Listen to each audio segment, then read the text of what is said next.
5 жыл бұрын біздің жобамызды жай іске асыру керек деген мақсат болған. Бірақ қазіргі уақытта біз өндіріске кірдік, өндірісті жүргізіп жатырмыз.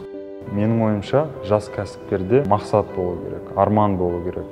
Әрине, сол армандарын, мақсаттарын жеткізу үшін бар күшін салу керек.